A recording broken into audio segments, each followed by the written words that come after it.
We had one of our favorites on, Dana, Will Ferrell. Yes, he was so delightful. Really fun hanging out with him. One of the top all-time. Lauren Michaels said top 2, as we discussed. And I believe it. I think that one of the guys that consistently makes me laugh hard over the years, from SNL to the movies to everything he does. Yeah. And he's so successful. Everything was really clicking on all cylinders. We had a blast with him. And he was as advertised. He was funny. He was charming. We told some funny stories. I actually told one story that I was going to tell you, that the point of this goofy story I told about being on a drama I did was really just saying how the special effects people were so professional. Because I was sort of making fun of the whole situation. But the bottom line was, he was very cool. And you'll hear the story. But because he'll hear the story. Yeah, he'll hear the story. But you got to hear the story. I'm making fun of me. Yeah, it's a very funny story. And David did an act out. David did an act out that was very funny. And Will went with it. But so, we dug into some stuff. We got Will to really tell us some cool stories about Norm. Stay tuned those for are those. Great. Those are great. We talked Norm about was in Jeopardy with him, and that's how that whole thing started. Yeah, and at SNL and stuff. And we got some other details about Cowbell, which is everyone's favorite sketch, and the walking of it all and the origin of that. Dug into Anchorman. That's very cool. Elf. And his nerves. It was interesting to hear him open up just about his trajectory to superstardom. We overlapped 1 year, and Dana obviously had just taken off. So he talked about that dynamic between all three of us and how we knew each other. And I had met him before in a weird place. Right. And so I just thought that was just a big home run. Yeah. I really had a fucking blast with him. In our overlap meter, I checked it after the show. It was only at 33%. We were really as far good. As interrupting him when he was on a roll. Really good. I got itchy at the end, so I did it on purpose, but because I know the audience loves it. They love when we interrupt. They love when we wear sunglasses and we interrupt people. But let's get. I just want to mention one thing. You can cut it or not. But because it's Will Ferrell, we had a lot of people outside. Yeah. They're more than autograph seekers. That's 1957. They don't even like us, by the way. They're just like collecting baseball cards. They're very passionate. Usually I'll stop. There'd be 10 or 15. I drive up, there's 300 people in the alley. Okay. So I'm parked way down, and just to get into the theater, it was like a spy mission. How did you get in? Well, Heather and I were, I ran into Heather on the street. She was parking, so she jumped in, dropped me in the front, which is a great trick. And they know my car. She parked They know your car? And when she got back, she saw Will. Will was getting slammed. And then you got the worst of it when you left, because you went out the front, I went out the back at the end. Well, I went out the side door, and I had someone with me from the theater. Did not work. So you guys went front and go back, because there's a special side door. We climbed up a ladder and went down a sewer hole. They have drones. They're like, we got Carvey. Split them up. Spades in back car. I'm on the corner, and I don't know what's happening to you or Will, and I'm thinking, this guy, we're going to walk down to my car, about to cross the street. They see me, and it's like zombies swarming, and they start. So suddenly I'm enveloped. I can't see or hear. And then the other guy starts going, shut the fuck up, man. I was at a comedy show 3 minutes ago. Shut the fuck up. I can't move. Meanwhile, I said to everyone, Spade is so happy right now because you actually, honking your horn. Oh, I drove by and took a picture of me in the middle of this scrum. So, because I'm in the back and they're like, sign here. And Will was saying too, he goes, what's all the clear plastic? And you have to use a different pen for everyone. It's these little dolls of your characters. Yeah, you Funkos. have to sign little Uncos. And they got Kuzco, and they got anything from a poster to this. And so you're signing. And they also all hate me. They just are like, sign, you goddamn machine robot. And then if we get Sandler to sign, the grown-ups, and you and Schneider. So I'm signing a few, and then whenever you stop, they go, what the fuck? And they go, my kid needs one. I go, all right. And they go, your biggest fan. The little girl looks at me, and I go, what movie do you like? Who the fuck are you? Hey, easy. It's she loves. Kind She's of nervous. mob-like. They put drum heads for a kick drum in front of me because one time, because I was bored in Minneapolis or something, I drew a Garth picture. So I'm drawing and signing, and I did sign your name a few times. I'm sign. And then one of our producers, Charlie, says, come with me. So we went down the street. Come on, go. And they're all following us, and it's just crazy. This is so funny at this time in my career. I wasn't mobbed like this during Wayne's World. And then we had to go around the neighborhood and ditch him. Are they down? I was in the back. He's not here. We found my car. Then you look back, Charlie's being eaten by them. Go! Just go. Tell my mom I loved her. So I got in the car and I saw another guy getting out, more zombies getting out with bobbleheads. Here they come. Charlie pulled up, kind of blocked him. Then I'm flooring it away. I broke the speed limit on the way home. I came in, put the gate code in. Running with a bobblehead like this. Looking behind myself, They said baseball. I don't even know what's going on. I go, they think I'm Hank Aaron? So anyway, I think they are like baseball collectors. By the way, we love you guys. It was just a little bit too much. Fans. We love the passion, but it was just too much. But the ones that no matter how many we sign, they scream at the end. So it's like, whatever. Anyway, Will was taken aback. But the show was really good. You got to listen to this. We're the biggest assholes. We sound like Prince Harry. Yeah, maybe we should cut this out. No, we love it. They love it. They love that we're real people. We're two fucking assholes. We're real people and fragile. I got bumbled around. But anyway, Will Ferrell was one of our all-time favorites. So that was so cool to get him at the live theater. Enjoy. Here it is at Largo.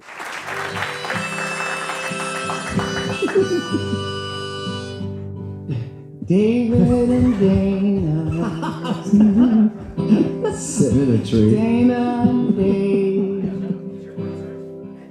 we're just a fly on the wall down the hall of SNL. It's pretty good. SNL. Dana and Dave.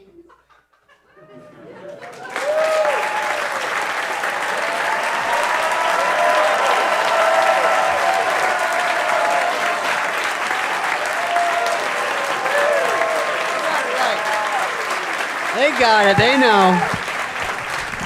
Thank you. Hey, Dan, how are you? That was Jimmy Fallon on our podcast, got an acoustic guitar and made up that Neil theme Young song parody, as Neil Young. So yeah. Could we play it again? Okay. Listen, let's. Thanks for coming. Let's get our buddy out here. We got a good crowd. They know the show. They know Largo, and they've been waiting. They just heard the Gettysburg Address read to them, so they're excited. There are a lot of rules. Ready for some jokes. I talked to this guy backstage, and he's not really on tonight. But you know what? Dana and I are going to cover for him. He's going to come in the hot seat. That's He's what one it of is. the, I hate to say, all-time greats. First ballot Hall of Famer, John William Ferrell. Here he is from SNL. And other stuff. Yeah. I know that.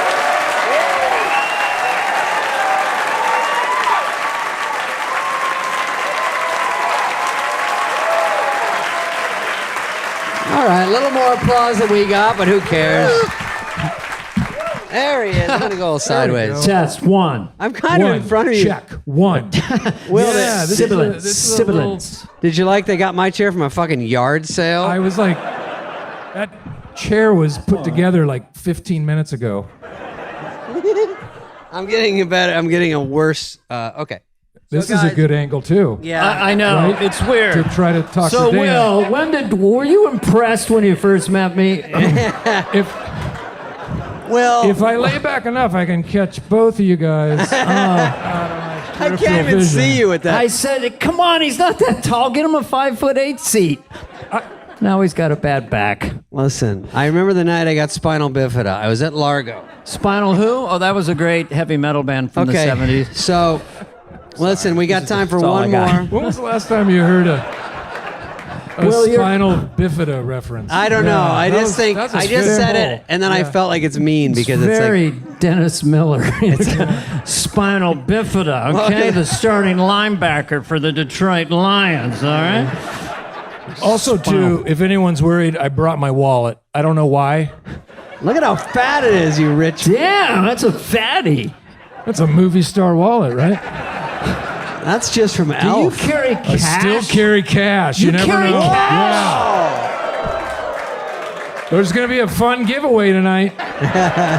Cash. I'm just handing out cash. I didn't know there's an ATM here. Here you it's like your- spinal bifida night in the Largo Theater. Would you like some gum? Come and get some. You don't have to have it. I'm just throwing it. Is it a trick? Is it a trick? No, it's nothing. Dana, all kidding aside, let's get to the serious Let's see. Where I'd like to start. Yeah. Hold on. I know I can't see you at all, but it's I okay. know. I'm gonna do. Do you this. mind holding it? Yeah, I don't mind. Thank you. I feel like, this is Sorry. more Tony Bennett kind of. The best is yet to come, and I feel fine. Didn't you do Tony Bennett on the show? I did not. Oh. Anyway, let's go to questions. Robert Goulet. I did Robert Goulet. Robert Goulet. Yeah. What did he sound like? Alec Baldwin did Tony Bennett. That's right. He did a great Tony Bennett. Okay. No, I did Robert Goulet. Bob. Bob Goulet. Yeah. And he just had a very deep voice and referenced his appearance in Camelot. Camelot. And we just write him in weird scenarios. I think he did a rap album with Jay-Z. We did a sketch with Jay-Z. That makes sense. Yeah, and we also did a bit where it was Robert Goulet's musical called Red Ships of Spain, where he didn't realize he was making out with his daughter, his real life daughter. Anna Gasteyer played his daughter. Very Anna. Played his love interest in Red Ships of Spain. It turns out was his daughter the whole time. You can't write this stuff. Yeah. Oh, you did write No, this stuff. I did. Okay. Well, let's go back to the beginning. Will. Let's go back to the beginning. go Can I back. do a childhood chunk to get us all warmed up? Oh, Because I okay. want to take Will to 10 years of That age. far I know back? Okay. Dad's here. Okay. Faith. But hold on. I just want to say Yes. Yeah. it's a pleasure to be here. Thank you. Thank you. Great to be here. You guys, Very nice. Thank you. Dana Carvey, one of my all-time favorites. No, you can't tell me Great sketch players of all time. David, you did stuff too that was interesting. But Thank you, Will. you're on the Mount Rushmore. Yes. We're going to the after party together. Spade, Little Train That Could, you know.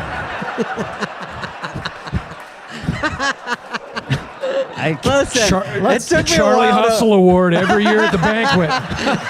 They give it to Spade. Not even. And Charlie Brown, you always what? root for him. but in all honesty, Dave was you were still with the show when we all got hired, and you were like a big brother to us. You kind of showed us the ropes. Yep. And We had a year overlapping. a year overlapping. You were super cool to me, especially to all of us. Took me to dinner multiple times, hung out, gave us words of wisdom. Do you remember advice. one time I invited you over to the Upper West Side to have lunch, and then I Yes. ate before you got there? Yeah. Isn't that funny? Isn't that funny? Why I remember that? But Yeah, it was, You always eat before. I you know, eat but he before- wasn't even late. It was not even his fault. It was weird. I don't think I was late at No, all. it wasn't. It was my fault. But that was just maybe I was So nervous. he's eating a meal when you walk in. I guess. I think I was finished. And I used to wait, sorry, what? No, not at Oh, all. okay. Back in the days where I was thinking, do I want to get into comedy? Can I even get into comedy? Do I even have the guts to even try this stuff? I would go to open mic night at the Irvine Improv Oh, I love that place. and almost get the guts to sign up, but sit in the back of the house Okay. and just watch the comedians and go, oh, I'm funnier than them. Yeah. Oh, I'm funnier than that. Ooh, no, not that guy. That guy's really good. But Spade, you hosted one. I watched wow. you host open Oh, that's mic. great. And next I know you're on SNL, and You're like, what the I fuck? was like, really? I guess anyone. Well, then anyone can could get on do it. SNL. Yeah. Then. It was I No, also but you were super funny and relaxed. And I was like, oh man. You know, when I saw you on SNL and you guys, Farley, Sandler, those kind of guys, that whole team that I was with left one year. I heard they got fired. I did not know they got fired. Did you hear that? I I heard they got I fired. want to meet the guy who fired I Chris know. Farley and Adam Sandler. I think they his name- gotta go. Is his name There's Lauren? nothing there. What? No more gas in the tank. Chris. Yeah. Not come in. funny. Yeah. Period. Get him out of my sight. I don't see a track record. I don't see Yeah. it. Nothing there. Lauren was like, Chris, come to my office and clean your locker. But I stayed an extra year, which I don't know if that was good or bad, but I stayed. And then I think maybe you and Sherry O'Terry and maybe Molly, they all came in. And the first show that you did, because I felt like sort of went to college but came back and sat on the wall in high school. Like I should have just left with everybody. Right. But I stayed and did I had 5 minutes a week to you do my want own some thing. more glory. But a little bit. Yeah. I was milking it. Yeah. Some to the kitty. So then I said, okay, I think the first show you did that I remember, you did Get Off the Shed. Is that true? The first That's true. show. Yeah. And that was one I didn't know. I didn't know your audition. I didn't know anything. And I thought, this guy's got some fucking game. Because it was such an oddball, didn't see it coming, didn't know where it was going sketch. And then I think, did you think it's what I auditioned with, actually? You did Get Off the Shed in the audition? Because I saw a clip of you doing the cat. Yeah. And maybe that's sort of a viral clip. Dead silence. Am I crazy? It didn't do well. Yeah, no, it was. What I was literally. the cat one again? It was just a guy in his office who was like. You didn't give it much setup, by the way. No, there's no setup. I want to know like, what played to silence. So Lorne Michaels sitting there. Have you got anything else? And you pull this out. Well, we've heard the shed thing, but is there something else? Pure in 8H. Yeah. With a spotlight on you. Horrifying. No one else in there except Lauren in the back smoking a cigarette, just his little ember of a cigarette. Holding them upside down. Yeah, a Tipperillo. It's funnier when you say it. And and the premise literally was, I think there was a table and a chair and a phone, maybe a prop phone. Okay. And it was like, please hold all my calls. Yep. And then I just started playing with cat toys. Like an adult on the ground, like hitting a toy like that. Yeah. And then the secretary would buzz again, and I'm like, yeah, tell him I'll call him back in 20 minutes. And then I go back on the ground.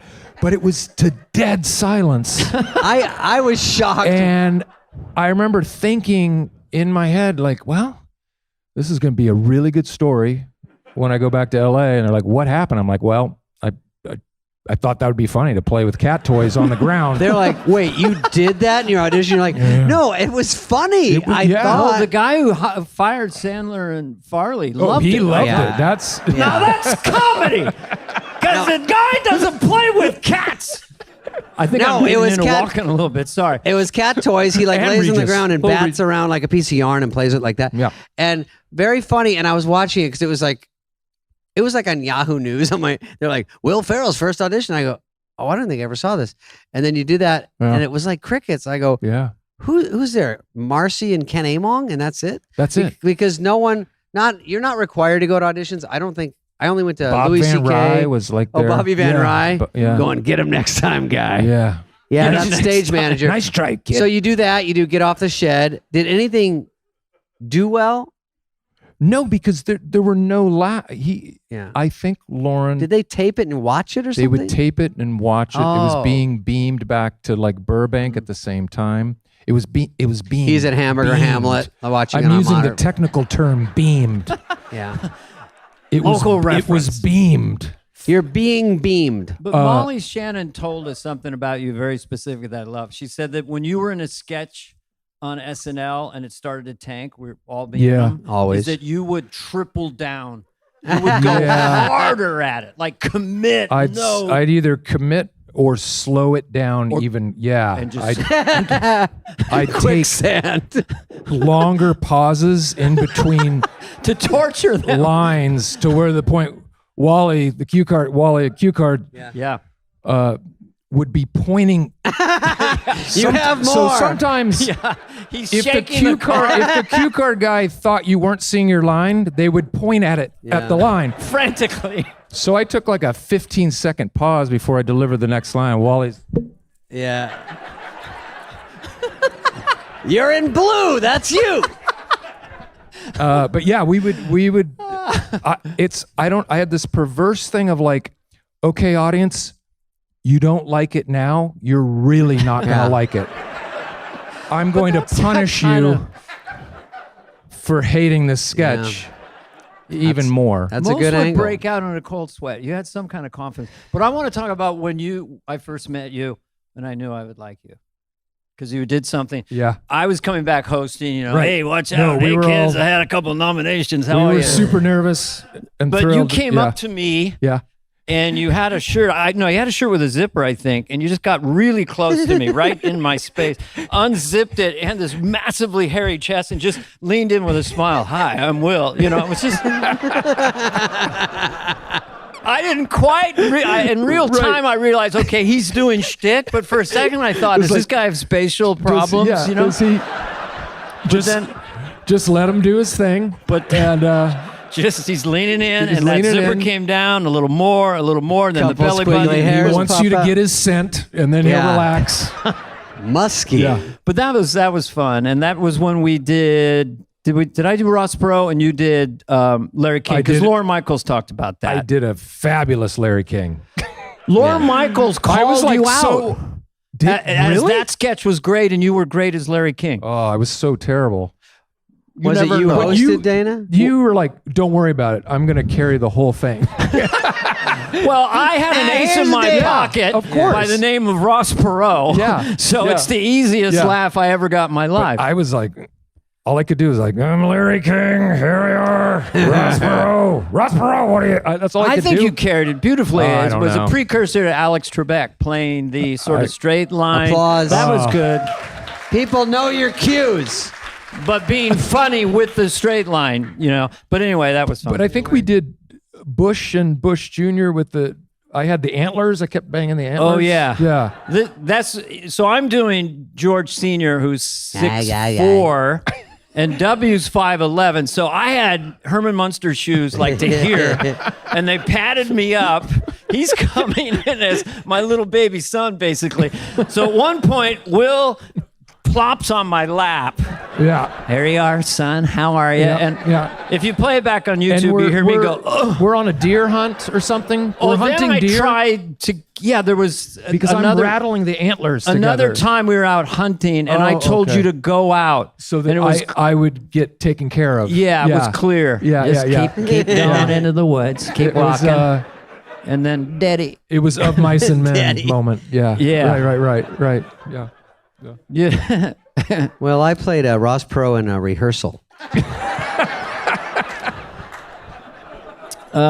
He was in the wide shot. I was in a wide shot as Ross Perot. The most. Do you remember playing Woody Allen? Do you remember we did a sketch where was it the Woody Allen? Yeah, you did Woody Allen. Was it the Woody Allen in a classroom scene with Seinfeld or Jason Alexander? Or was I just playing him in something? I think you were just playing him. Did you do? I don't even mean to be didactic or facetious, but Andre Previn. Yeah, because I was playing the actor who was his buddy. I forget which film. It would just go Max. Oh, Max. Max, you're crazy, Max. Yeah. Maybe it was some Smigel sketch. I did it once a cold opening where Rob Schneider was playing Soon Yi. Yeah. And I can't. I know. Yeah. It was the early 90s. Yeah. Right. So I come out. I'm going to do a Citizens Cancel. I come out live, and there's no Rob Schneider playing Soon Yi. And the cue card guy's going like this. And I'm like, I can't even, she's not even here. I don't know what I'm going to do, because I can't. So I had to just do that He's for in 30 seconds. in makeup still. He was in the makeup chair. Sorry about that. I didn't know. Woody, I'm sorry. I thought it was Gap Girls. Sorry. Go ahead. We do a lot of characters on the show. Yeah. No, but when I came back to host, Will, no applause. When I came, I'm just saying. No. You pick your spots. They're hanging on your every word. Yeah, when they're good came listeners. That's why. All I remember. They're really good listeners. All I remember was, I think there was an army sketch, and then you had a hard brim hat. Do you remember the idea of this sketch? And then when you came up to me in air, you were poking me in the face with your hat brim. Sensitive. Stephen Cragg wrote that sketch. Oh yeah. Yeah, it was. What was the story you were? Sensitive drill sergeant. Yes. Oh, okay. But I barked out all the commands, but it was all loving, therapeutic advice. Yes. And then when you got up to me, you hit me in the forehead with your, and of course it threw me. It was like an old what Farley used to do, just start to make you laugh on air. But it was really just fun being in a sketch with you, because when I did my year where I stayed too long, is what we're calling it now. I had my own 5 minutes, and then I didn't do sketches, so I felt a little weird because you guys we're doing stuff. So we weren't super connected, but I would like to see you guys and stuff. But coming back to host, we were all part of it. That was fun because the whole thing I remember hosting was that one sketch with him. And because, some work, some don't, obviously. Right. And I think that one is where, when I hosted, Sandler was going to be in my monologue. Remember he did audience member? Oh, what are you doing? You're so mean. He would stand up, and so we had a whole monologue that. What are you doing? No, he was like a very timid guy with glasses and called audience member. And then he had done it a few times, and so he's doing it when I host. And then that morning, Waterboy opened or something. He had to fly back to L.A., and then they go, Lauren goes, well, it looks like Adam's out. I go, out of the monologue? Well, out of the monologue. And he goes, well, aren't you a stand-up? And I go, I mean, sort of. I don't really do it anymore. I work at this fucking dump 20,000 hours a week. I haven't done a set in 8 months. And he goes, maybe just 7 minutes. That's all you need. I go, yeah, but I need it polished. I can't run to the comedy store. I can't run anywhere. So I put together, I don't know how we got it. It sounds like a fun challenge. It was a challenge. And it was, I did a bit about a polar bear and I did a bit about something else, but it was kind of fun and terrifying. And then I remember your sketch. So thus, that was great doing it with you. That's all. every moment of SNL, fun and terrifying. Yeah. Yeah. Very scary. Do you remember, have you ever said no to a Tuesday dinner at Orso? With the host? With host and I think I finally because I remember you guys talking about this in one of the podcasts that you finally work up enough courage to say no. But I think it took because I remember you saying, Dana, saying so that ridiculously it took you true. 5 seasons before it felt like it was like your home gym or before you stopped. Yeah. And I literally remember your words. It literally took me 5 years before I didn't feel nervous every single second. And you had the same experience. Same experience. And so by year 6 and 7, I think I finally had the guts to be like, I'm not going on a Tuesday. Usually It's like the there's worst. a Tuesday dinner. By with then the I host. think somewhere you went to this other gear. I don't know when it happened, but You got good. I think it was the last week. The last you were week there. of my your last show. my last was epic. show. Cowbell, and then I I was think like- you left right after Cowbell, right? Every best of sketches in my last show of the 7th season. I heard Cowbell. I was on fire. I You don't know what asked them happened. to So do were Bike you Bell. nervous then? Because Bill Hader told us that he was having panic attacks the whole time. I never was able to see it. Like literally panic attacks in the bathroom by himself, crying. But you control it. But were you I never breaking got out? that bad, but there was just, it got less and less with each year. Yeah. But it would always surprise me, especially after that first year where you're like, okay, I think I've gone through everything you're going to go through where you potentially are going to get thrown. Yeah. It would just come out of the blue where it would be, I don't know, it wouldn't even be like the first show of the season. It'd be something like the 7th show. It's like, I don't have a good feeling. This is not going to be good. It's an anxiety. And it would just cooker. come out of nowhere. Yeah. And then it'd be fine the rest of the year. But it's inexplicable. It's two things happen, I think. There's people like Eddie Murphy was a savant, basically at 19. But I think for most people, you get a little more confident and then the audience starts to see you.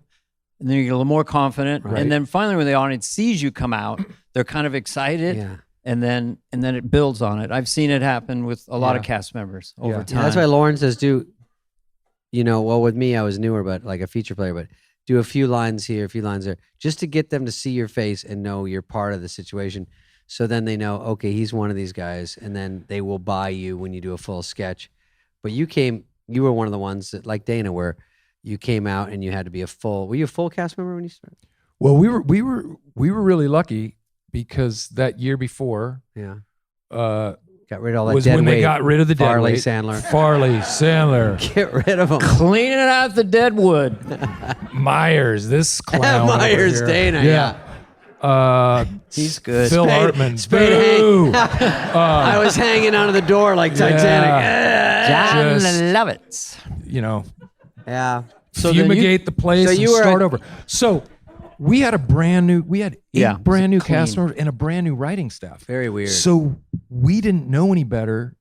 We were like, it wasn't that, because I've talked to past cast members who were added one at a time, like by themselves, and that's super. Or mid-season. To try to break through that way. In fact, Molly was mid-season the year before I got there. Oh, she was there. Okay. And we were laughing because she was like, what is this? You guys get like cue card training and you get shown where here's the wardrobe department. Here's your quick change area. I didn't get any of that. My God. Yeah. And she was just laughing going, she was like, I was a little mad actually. You guys did you get trained on the cue? Do you remember anything like that? No one even talked to us. Just terror. I mean, my thing was freaky because in the first show I was in the cold opening and I didn't know it was the cold opening. I was just in it. I knew it was my first time doing sketch comedy. It was hard for me not to look at the audience like a stand-up. Yeah. You know? And then the church lady popped and came in and I had Sigourney Weaver and Phil and Jan. And so then that took off. Crazy. So I was just boiled in water immediately and then chopped broccoli. But no one, chopping broccoli. Chopped broccoli. Jeez. Yeah. That was my first show. That's your first show? Yeah. Oh my God. The cutaway to Phil, by the way. Oh yeah. Just him and Joe, everyone just going, this is the worst song ever. And then Phil Hartman just going, yes. Phil Hartman, I'll give you as great a compliment as I can. You remind me of a lot of people, Peter Sellers, and you also remind me of Phil. Well, thanks. Because you were Alex Trebek. That would have been what Phil would have played that character. Phil Hartman and Dan Aykroyd were like my guys I looked up to. I just loved how they could swim. They could be the main guy or be the background guy. Yeah. And that's what I loved about ensemble comedy. Yeah. You know? And everyone who knows them both just said they're kind of scientist comedians. They would Phil would read, books about Evan Root motorboats on the set and then pick up his script, kill it in the rehearsal, come back. And Aykroyd's the same way. He's interested in science and astronomy. Came to host when we were, I don't know if it was that first year or the second year. Really? He comes back to host and I'm in the room. I think it was with Tom Giannis and Adam McKay and Keckner. And I just can't, I don't know what to say to him. So I'm just sitting in the chair and I'm just like, that's Phil Hartman. And he finally picks up on it. He's like, what gives with the Ferrell kid? What gives? Cat got your tongue? It was like, do I walk out of the room? I was just like, I just what these guys said. Let's just, I mean, I'm writing the thing that they're gonna write for you too. And but he was just, what a great, there was just something about him, and he was so effortless, and he didn't care, and he was so unassuming about it. Yeah, and that's why we nicknamed him the Glue. He was just somebody who was always there. But God, he picked up on the fact that I couldn't speak. Yeah, God, that's so interesting because now we have data of where you went and where you're still going, and to hear this stuff, I feel like it's very human. Stopped. Do you remember when I ran? Stopped. Do you remember when I ran into the Laker game? Don't even say it. I hadn't seen you in a while. I run into the Laker game. You're like, oh, hey, Will, hey, sorry about the career.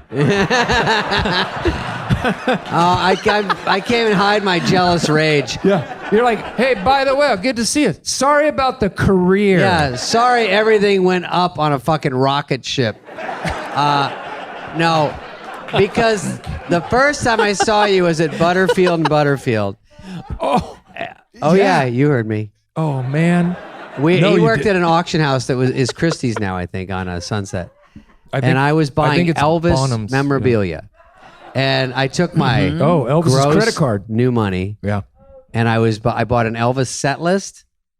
Joey Esposito, who is Elvis, is one of his buddies, was there authenticating stuff. I got a set list that he wrote out his handwriting, and I loved Elvis. I bought one of his guns, and then I bought and then his watch. And I thought it was cool as shit. And then you worked there. Yeah. And then I had my Land Cruiser, which I still have tonight, and you walked me out, and that's where I met you. And then when I saw you at SNL, I think we remembered that you worked there, right? You did work there. God. Yeah, no, I worked there, Yeah. and my then good friend, And that was the Vivica, last time I was funnier and than later you. my wife worked And there too. oh yeah, she worked there. Oh, Vivica that's was right. the- she was the auctioneer. Oh, She hey probably bada, hey auctioned off- bada, yeah. Oh, exactly like that. Hey bada, hey bada. Can you yell out a number? You keep saying hey bada, hey bada. We can't follow the bidding. But it was interesting seeing you there, and then obviously we joke around, but the monster movies after that. I mean, we could talk about SNL because I was going to ask you before we get to all these movies. What was your favorite commercial parody you were in? Do you remember commercial parodies? Did you do a lot or not? Yeah, I didn't. I was a little bit bummed when I first started. I don't think I was in any of those initial commercial parodies. And usually it was sort of like jury duty because it takes you away from the show a little bit because you have to dedicate a full day to shooting it during the week. And now they do a lot of pre-tapes during the week. Yeah. You see the host in a lot of, I mean, they beat the shit out of them. But you'd at 6 come a.m. sometime in September to start. You can go do them early? Oh, yeah. Go do them early. I don't know if we right, did that. before that first show. Yeah. And, I wasn't in many You of them. knock out one or two. Yeah.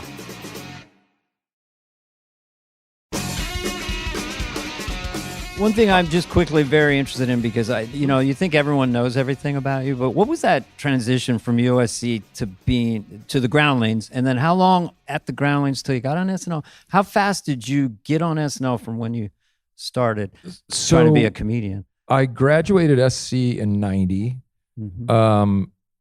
Moved home immediately, which was great. Back to Orange County. Back to Orange County. Okay, good move. Everyone was super psyched. So that's about in that. 1990. Yeah. Okay. That was I'm back. 1990. I'm back, Dad. Yeah, I'm back. Thanks for the education. Yeah, thanks for the degree.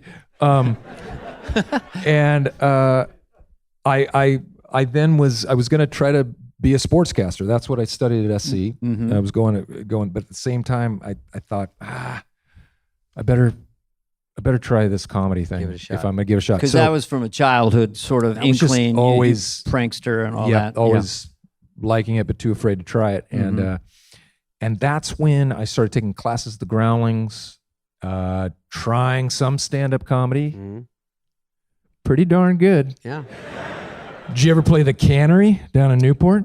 Or the San Juan No. Depot where an actual train goes through? Your set? I did like more performing? While you're official performing? comedy Had clubs. that, yeah. Okay. But I don't think I was in You're that like club. Shakey's, Nino's off the in freeway. Long Beach, an Italian restaurant. I did not. Yeah. All the big spots. I did. Yeah. Sir Laughs a Lot in Glendale. Gutbusters. Yeah. The Rib Tickler the in Rib Tick- Minneapolis I played. That's real. But I was doing some stand-up. I was Yeah. doing, and Groundlings, you work your way through this school. Yeah. But the courses are so booked up. You'll finish one level and you got to wait 6 months before the next one opens up. So then I was just back at working odd jobs. I was a bank teller. And this is in 91, 91, 92. You're still doing odd jobs. And then I think 93, I get into the main company or the Sunday company at the Groundlings. which Did is you like have the a character team. that you had developed at that point that got you to that? Was Harry Carey around? Or? Harry Carey was in the main company. Yeah. Okay. So the Sunday show's like their B team, like their minor league team, and then you get into the main company, and that's when Get Off the Shed sketch I had done, and I started doing Harry Carey. That was during the baseball strike one year. Inspired character. And I thought, baseball, there's no baseball games right now. Wonder what Harry Carey's doing with his days. I thought it'd be funny. I should set him in like an acting class doing a play reading of a super dramatic play. Perfect. And so I wrote this sketch about Harry in a community theater rehearsal space. And, I was like, okay, let's take the scene from the top and, Right. and then it was Harry Carey doing like, damn it, Carol, what happened to us? I look in your eyes and I don't see love anymore.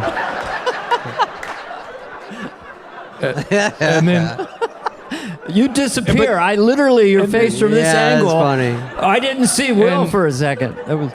I remember Maggie Baird, who was she played my wife, but the other act they had to play. I said, you guys have to play it really like if you can make yourself cry, do it. So they're reading the lines like, I don't know, we're distant, and she's like getting herself to cry, and then I'm playing off of that.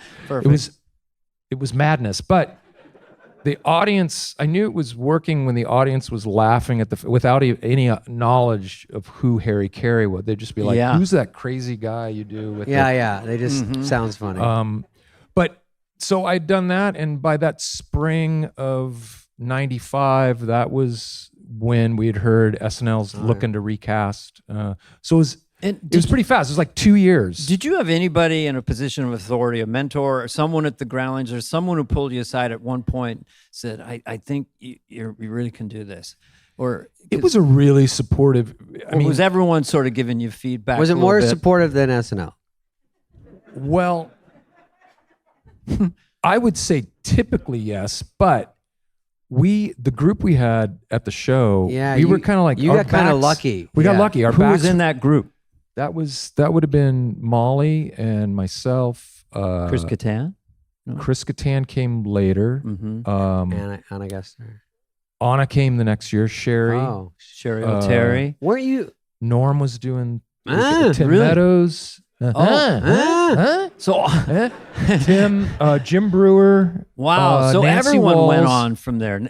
Steve Carell's wife, Nancy Walls, who was on SNL. And it was a lot of people who'd done sketch comedy. So everyone was just kind of like pulling for each other in a very un-SNL way, because we knew like, ooh, the show's about to get canceled. Not to mention, everyone in network television saw there was blood in the water. So we had to go up. Mad TV premiered. Howard Stern had a sketch comedy show. Oh, really? Your first year, all that was on. Funny. But I think you did your show in '96. That first. Yeah, that was prime time. It made half an episode. They pulled us out. But you guys doing it on a Friday night? Maybe. I wouldn't. I think no. It was right after Spin City or Home Improvement. And there was a fourth. There was a fourth. There was 4 or 5 different sketch comedy shows that whole year. And In Living Color might have still been on. Maybe. Too. Yeah. The State maybe. So anyway, we were like actually pulling for each sort other. of friendly. Was cheerleaders that first year? Was that first year? So you had a couple that really worked. So there was no danger. No. There was. Don't ruin the flow. You're getting it wrong. When I say my stuff. No. But cheerleaders must have. I think it crushed from immediately, and then you did it a few times that year. So you were in no danger of feeling down deep you might get fired or anything. You were doing well enough that first year to go, I'm pretty solid. Except they did a thing where I think we were signed for the first 9 shows and then picked up. A pickup? Ooh, gross. But then it was a gross pickup. It's just. But then they broke the contract and they said, nope, you're just picked up. You're picked up for just 5 more shows. Wow. And then we'll see if you're picked up for the last 5. This is your first season. Just getting these little pickups. Yeah. That's what happens when I date girls. They pick me up for 2 more dates and then they go, we'll see how it goes after that. I'm sorry. You don't have to laugh. No, you don't have to. Yeah. It's all right. They thought you said it, so I started laughing. Yeah. No, he's been it was still harrowing. It's by the way, I don't think you're ever relaxed there going, I got it made here. So I don't think that's ever a feeling if you're new, even if you're doing great. Except those last couple seasons. Yeah, I really at the felt end. like right. But but I did have a fantastic. So when my my last year, when I just decided that would be my last year, for no 7th good reason. season or whatever, just felt like the right amount of time. Lauren took me to dinner to talk me into staying. Chili's? Houston's? I can get us in. I can do Hillstone. Houston's at 9:30. Does that work? After the rush? Yeah. These dinners are very interesting. So, Will, you're going to stay. That's how he does it sometimes. You'll stay another 2 years. Oh, yeah, just tell you. He'll tell you what's going to happen. I think it was at Pastis. Oh. Yeah. Okay. But how awkward, because you want to say no, you want to leave, right? Well, you'd already filmed Old School, but we'll get to that, right? Yeah, that was in the can. That was in the can. That was in the can, but no one knew. You didn't know where it was. That was in the can. That's a term for in the can, it's meaning, been filmed, yes. it's edited, but they haven't shown it because they yet. used to have celluloid. Wait, you did that? can. You did that in the summer, and then you came back into SNL? I think I did it partly through part of that, the fall of that seventh season. Okay.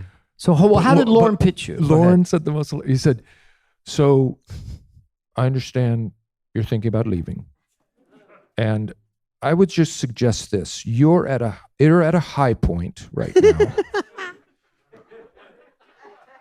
but you want to start just to begin to dip, and then you should leave." And I was like, "But Lauren, that seems counterintuitive." Like. And then work for John Lovitz. When Lauren doesn't really want to hear an answer, he always goes, "Just think about it." Yeah. And so No. Just think about it. Think about that it. trajectory. I'm going to draw the chart on a a napkin. Yeah. And I High remember, point? I'm going, let me just think about waiting for me to dip and then leaving. I will think about that. And you just said, "I'll think about it." And then we never talked about it ever again. But it seems like, you did Molly's movie. You did you did the movie with Chris, and you were kind of, and then you'd done Cowbell and everything else. It seemed like your timing was impeccable. I mean, you were ready, but you could have killed for 3 more years on the show. Yeah. If you wanted to. I mean, if anyone had put a showbiz gun to my head and said, "This is all you get to do," I would have said, "Great." Yeah. It was the hardest, most fun job I've ever done. Most exhilarating, bizarre. Right. Yeah. Yeah. But yeah, I couldn't hear you. Did someone put a gun to your head? Someone put a gun, one of Elvis's old guns. Oh, God damn. Bought at auction to my head. Don't use mine back on me. Comes around. This crowd does not know what to do. I think I was in a dark nightclub in Scottsdale. Where I'm from. Arizona. Camelback and 54th. Yeah. When you did, so in the summers, you did, that's what we would try to do as a movie in the summer. So you did, what was the first one? Was it Superstar? Were you in Superstar? I was in the first one was, Superstar, or was it Roxbury? I think the first one was Roxbury. And, I heard the original title was called A Day at the Roxbury. Then you go, maybe Night. We're doing Bury this month. Is there any way you could still instead of Roxbury, shake your neck like that, or no? It's too hard. I don't know if I can. I don't know if I remember Don't try. what the motion was. It was. Man. Yeah. Is this love? If I did it now, I would just hold my head still and go. Try to trick the audience. Like a little cardboard cutout. Actually, that's a sketch Catan and I would do at the Growlings. Oh, you brought it in. Brought it. So we brought that in, but I'm sorry to interrupt you, but for the audience, if they don't know, but we say it sometimes. When you come on, when I was there, you would say what sketches you had when you came in or what characters, right? And then you own them, even if you did them on the show. I think Mike owned Wayne's World, and then not sure. I was just. No, I don't know. They were pretty tricky about that. I don't know. We'll own it even if we don't own it. Maybe 50-50. And then whatever you came up with in the writer's room, they own, right? Is that how it works? Yeah. So if you came in with that, and then I think it's more incentivizing if you would think if it was a sketch they owned, because Lauren was doing a lot of sketches for a while. Like even Tommy Boy was sort of us at the office based on. What was that movie? You guys. What was Tommy Boy about? I get the top of the hand. Woo! And then Wayne's World. And, let's get some box office numbers out here. Roxbury versus Tommy Boy. No, Tommy Boy. Okay? Let's Tommy see Boy us was pulling coin down. We weren't a big hit though. We weren't. Roxbury maybe made 30. We made probably 35. We barely. Really? Yeah, Wayne's World was the big hit. Yeah. I thought. Tommy Boy made like 50. No, it just made. What about Black Sheep? What about what? Black Sheep. Black Sheep made about the same. But they sort of did better in as it went on, like on video. But some movies like that. In hindsight, you probably thought they made more, but it didn't. It opened #1, and so did Black Sheep, but it wasn't like a huge killing. But it just sort of resonated over time, which helps because a lot of them do better, and then they don't resonate. You know how it is. You got a lot of movies. Life on actually all DVD and yours did well, but cable. But to other people, not really. DVDs are huge. What was your DVDs biggest are coming bomb? back, by the way. Oh yeah. Live streaming is let's so find one that over. didn't work. Let's get some hardware going. I want to put it in a slot. No, it was like I remember Walmart said every time people throw in Tommy Boy or Joe Dirt when they come by in the aisle, and it doesn't go down. Every week they get the same amount of people just go, just throw it. So that made money, I guess, for them, but not really me. But I like those ones that kind of live on. There's not that many. But when you came out, so Old School was such a monster. Well, was your idea to be naked and streak because you did that before, or there's It always seems you to wanted me to treat that America. you got a comfort level of using your body, in a very funny way. I had a comfort level. Yeah, I you had, would streak in college, right? Or is that made up? I had. Yeah, I had. My dad's in the audience tonight. Dad, oh yeah, you're trying to overthink your answers. I streaked in college, Dad. Your dad is out there right here on our audience, Mr. Yeah. But yeah, I was always.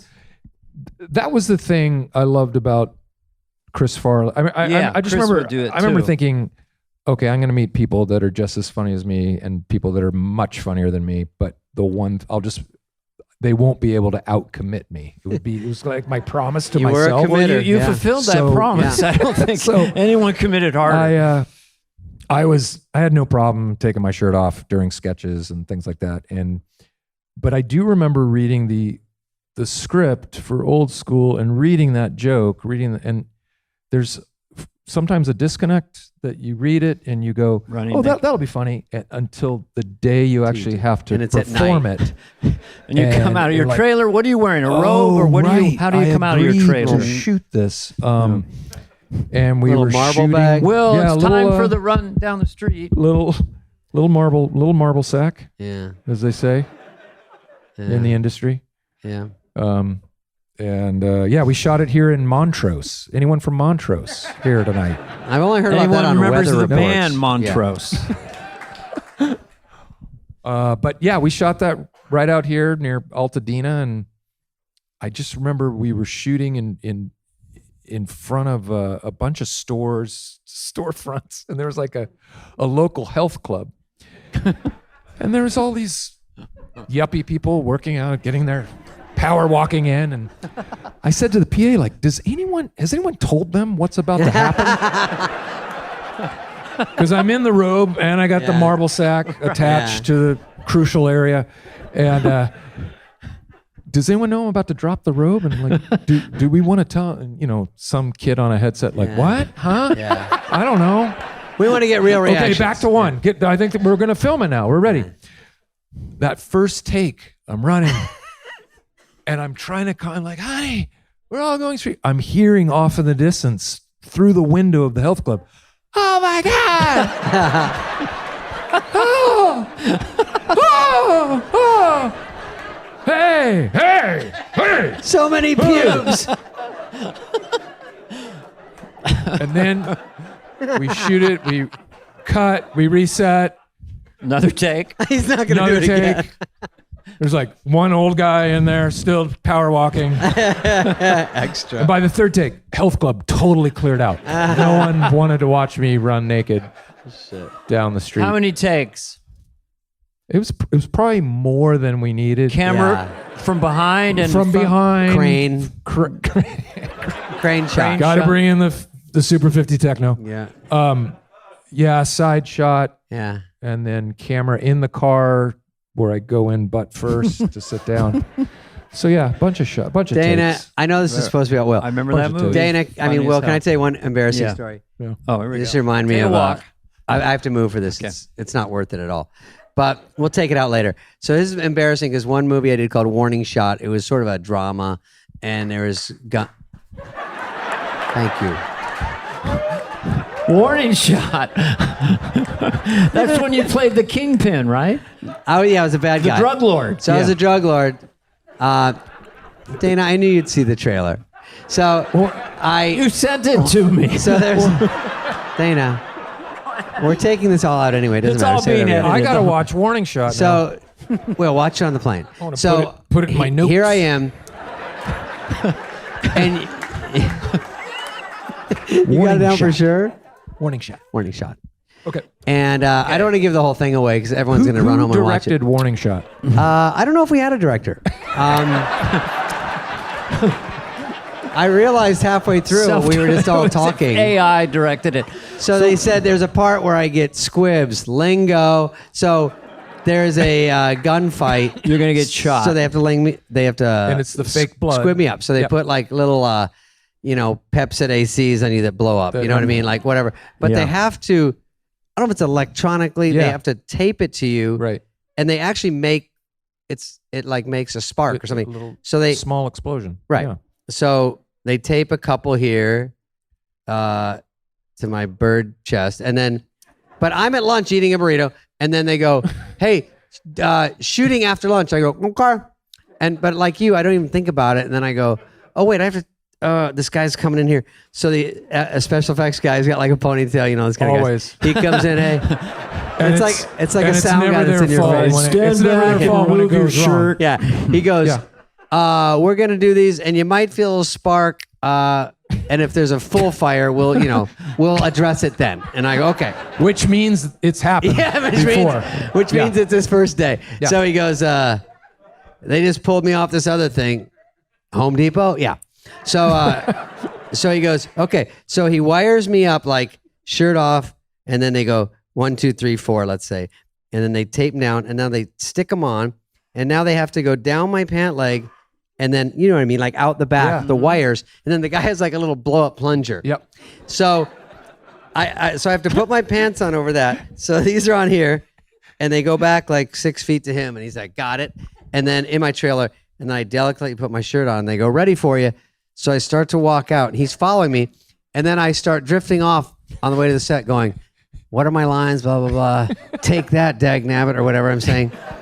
And You then- were playing like a macho badass. yeah, like I'm a tough right? guy. Yeah. So this is the embarrassing. I'm drifting off, and then I go, and then 3 toots in a row, just to myself. I don't care. I'm just walking. Yeah. And then I hear behind me, "Hey, come on, man."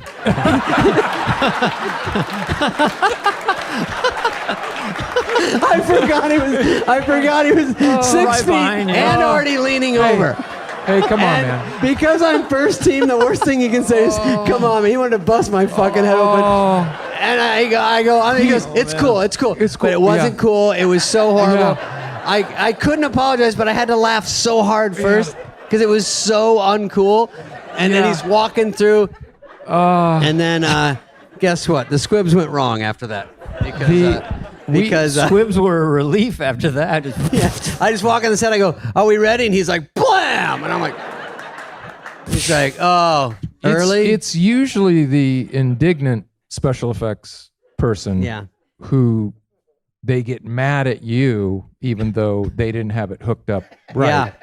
And so filming A Night at the Roxbury, one of the gags was we're driving, we're doing the head thing. Yeah. And then Catan does it so hard he smashes his side, The window. his passenger side Yeah. window with his head. Right. And it explodes. But that's all squibbed up. So that's supposed to Smash. crack with the aid of technology. Timing. And Right when he timing, touches it, bam. special effect guy, same guy. Yeah. He's waiting by the console. Going hot on effects. Cool dialogue coming in hot. Yeah. You're timing it out. You're rehearsing. How many head? Okay, we'll do it on the 5th one. And on the 5th one, Chris will go like this. So we're doing, what is that? And we're doing our thing. And Chris, 1, 2, 3, 4, whack! Side does nothing. The side Doesn't break. doesn't break at all. Guy comes in. It's like, it's all checked out or something. Wasn't plugged in. As if we're supposed to go, oh, great. Yeah. No problem. Oh, fuck. But Catan's got like a shiner. Weld. Yeah. Then he's like, do we trust him? Do we do it again? He goes, are we doing it again? But they get so excited when they discover their issue. Yeah. Yeah. Anyway. He's like, it wasn't my fault. It wasn't plugged in. You're like, that's still your fault. Isn't it funny? It wasn't plugged in. Can you believe Hysterical. it? It wasn't plugged in. Show business is difficult. That's all we're saying. It did. So you But go. I do love the guy. Like, come on, I love it. Come on, man. Oh, he just kind of. Come on, man. He did the harshest he could go is, hey, come on, man. Like, and then I was like, oh my God, he can't yell at me. It's so, because he just. But we always found that with the effects guys on SNL that like if you had a gag, You had we're to like, barf or something. like, please, we need so much blood. It's supposed to be over the top amount of blood. Yeah. You got it. It's going to be so much blood. Dress rehearsal show, like one spot. And you'd look over and the guy would be like, I don't know what happened. I'm sorry. I don't know. You want more than that? You're like, Yes. Yeah, I want the funny version of the blood. The funny yeah. version, and like then add 100% to that. We did it with Alec Baldwin, and we were, and Jay Moore, we were all like, every cop that came to a set goes, I think Phil comes up and he goes, this is the sickest, most gruesome set, I've ever seen car crash. And he throws up. And then he goes, Captain, what's going on? Then he throws up. And it was just a joke of we all throw up. And like me and Jay, by the time we got there, we were newer and we had 2 lines, but the throw up wasn't working as well. And it goes, it's same thing, up your leg, up a hose, and the guy in the back going, and then at rehearsal, we're like, guys, more, the same thing. Yeah, please. Funny throw up. It can't be enough. It goes everywhere and it's too much. No one's mad. It's too much is better. And I think by the time we did it, it was either a leaky faucet, it just barely, and you're like, and then it's funny because you're like, it's just a little, because it's coming out of your spittle, arm, little so you have spittle. to act like you're barfing, and it goes like that. Right. There's a Spray my whole tube and face. you- Spray. yeah. Funny. Anyway, that's neither here nor there right now. No. Yeah. No, but Do you have any other stories you'd like to share? Yes. Will? were you an Anchorman? Because I didn't read everything. No. I know you were in. No. I auditioned for it. What was but I the wasn't. guy? Ron Flurgady? Oh yeah, or- was Burgundy? That wasn't something from SNL, right? That was something you thought of after. That was after. Yeah. Yeah, that was after the show. And was that one of your first? You left SNL. Was that one of your first? Left just SNL. starring in movies. Old School Old school. Came out. Came out after I left. Crushed. While we were filming. Yeah, so I left and I didn't really. Is that the one I where had you Old School that "You're was filmed, but they held crazy." on to it, which is usually a bad sign. They Right. didn't release it until later. And then- After Anchorman. no. Oh, Before. So it was old school. And then we were working on Elf. this script about an elf. Oh, that Elf was not- back then. That did. That was not Enough. that needed a bunch of work. So when I left the show, I didn't like have this stack of scripts waiting for me. But holy Right. shit, to come But- out with those three. But within Old School, 3 or Elf, 4 and years, Anchorman were the first God 3 movies damn. I did after I left the show. That's unreal. At Old School, you go. quite a You're run." crazy. Is that what you say? That, after the When you get trank hit? dart? Yeah. Oh, Yeah. hysterical. Yeah. So many parts of Old School were great. When Vince Vaughn goes, "Hey, you need some sand? I got a sand guy." Everything about Old School was funny. Love that one. Elf obviously was such a huge home run hit, and still to this day. But plays. Elf was Step Brothers. that was a little scary only because I'd come off of SNL and Old School, known probably for doing more PG-13, Right. Or edgier some stuff. Edgier stuff Yeah. on Yeah. SNL. And then you're in a And then I'm in this Family film. family thing, That's risky. going, this could be it. I don't know. I'm Yeah. just sitting around, It's a big running swing. around the streets of New York in yellow tights. But your style, I guess I'd say, is you never wink and you commit Right. like Yeah. a dramatic actor. Yeah. And that's what kind of holds you up. Well, Elf, all those Thank things. you, Dana. Yeah. I also Thank you. I Thank say you. the same thing. I like you to haven't said keep anything. I compliments. said it like before that. you just got said, here. It's Dana. You can do a trick that Kevin Nealon can do. It's You can lower your IQ just 20 points right. just with your eyes. Very subtly. And it's genius, but every time we were doing Hans and Franz, cocky idiots. Yeah. And we were talking, and they go 5, 4, 3. I'd look at Kevin, and his eyes would just go really dumb, like, yeah. And he could lower his IQ like 40 points, but you have that skill set of being able to just take IQ off with just something about your eyes. I think that's good. Yeah, it is. Yeah. You need kind of that. like a guy. What was his name? Sounds Sellers. Peter Sellers. Yeah. Peter Sellers. Kind of like that guy. Pete Sell, I call him. Yeah. Pete Sellers. Because you do have some symmetry with him. A lot of comedians want to claim Peter Sellers, but I do think you have something in, that cocky idiot character that also is very dry, extremely bizarre word packages with a lot of physicality. Anyway, I've been researching you for. But that's how I started thinking of the Ron Burgundy character, because I was watching footage of this news anchor who had been retired for 20 years, but he still talked like this. Yeah. And I walk through my local market and I'll be ordering, I'll be buying my groceries, and people will hear my voice and they'll ask me, were you in news? And I say, yes, I used to be. And I thought, who talks like that? Like, what? You're not a news guy anymore. And I thought, oh, that's funny. Someone who never loses that affect. Yeah. Yeah. But all the stuff writing that, San Diego's funny, casting it right. There's so many ways to do a movie wrong. Even if you have a funny character, like you got to get it directed well, written well, perform it well, edited. There's so many ways to ruin it along the way. And that's why sometimes you sign up for a movie, it just doesn't come out because there's so many ways to mess it up. Yeah. But to have all those work all the way through is very, very tough to do. And Anchorman is one of those that has hit on all cylinders. And then the sequel, I was watching the fight scene from the sequel today. And it's so fucking funny where insanity. You're thinking of different ways to have different news people. And then everyone's playing it as funny. And they keep coming in their different groups. All that was funny, and topping the first one was hard, but you did that with that. And then, also, 2 days with Kanye West. I figured out that was Kanye. I'm like, Kanye made this cameo, but he filmed his thing and then he just hung out the next day. I just stayed, playing Yeezus for us over and over again. Yeah.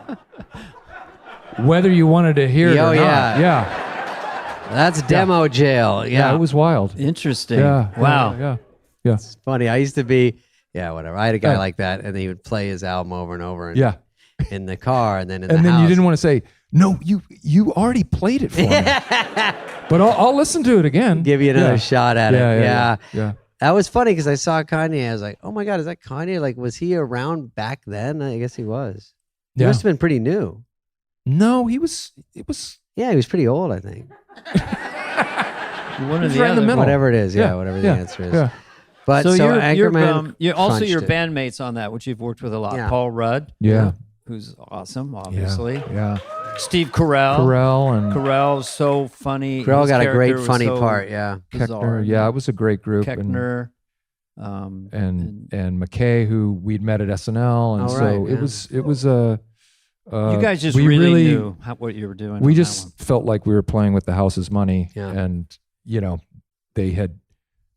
DreamWorks had said no to it initially, and then later came back. And oh, really? Yeah. They had a bunch of people had passed on it. I think we had 10 or 15 different financiers or studios pass on it in one day. It was great. It was a great day. That's a horrible.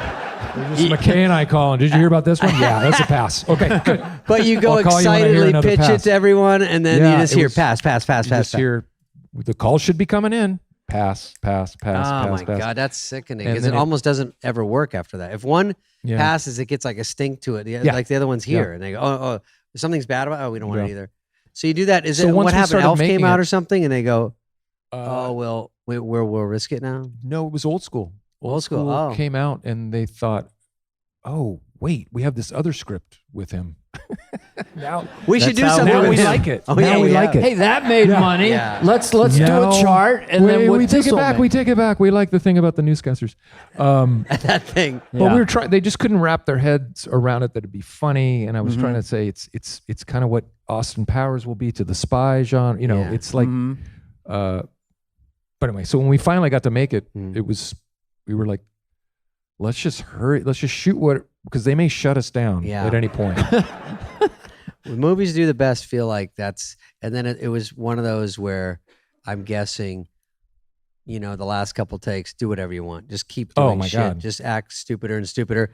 And then someone's got to pick the one that you live with forever. But then you go, God, there was 5 other ones that were just as ridiculous. Did you ride that way? I mean, because were you on 35 millimeter film in the 90s? And then you get on the Anchorman set or whatever, and you got digital for the first time, or no? When did digital come in? Not till Anchorman 2. Yeah. Because then you could improvise for 20 minutes. Yeah. But we would do it anyway. And just run out. Yeah. Because it's expensive. Okay.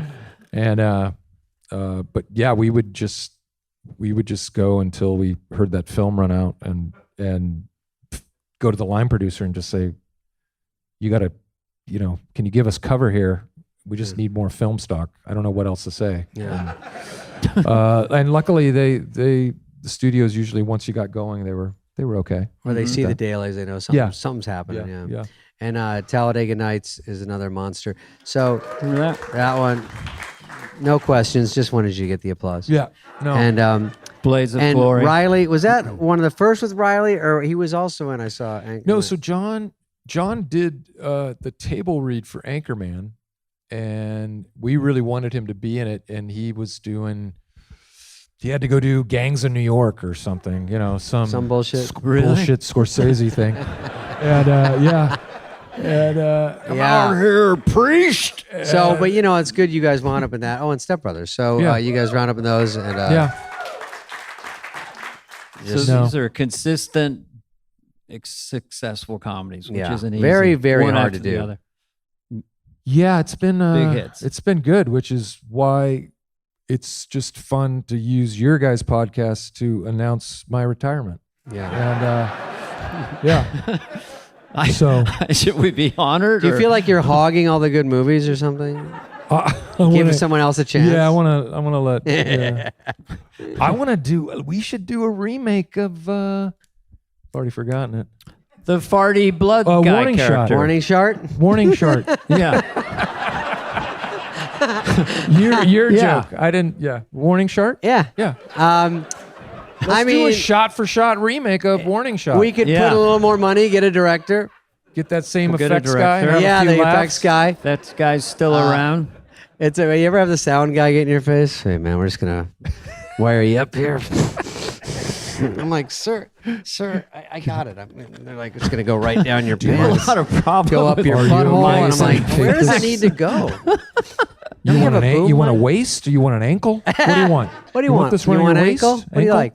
Can I tape this to your chest? Is that all right? Do you want it up the beehole? You know what that is? Do you mind holding better sound up microphone? There? Do you want to put it in your beard? Lines? Bury it in your beard? Do you mind swallowing this microphone? It would help. It would help production. I want to get the sound of your carry digestive the boom mic? Juices. Can you learn how to use this boom mic? Take it home with you on the weekend. Can you hold it just out of frame and do your own boom? Yeah. It's a good arm exercise. It would help. Yeah. I used to feel sorry for those guys with the 40-foot boom. Oh. For like They're 20 shaking. minutes. On a long take. Shaking like that. And I'm like, I got another funny idea. And they're like, motherfucker. Yeah, keep it rolling. This guy's triceps. And then they'll cut, and the guy's like, lays down in convulsions. Yeah.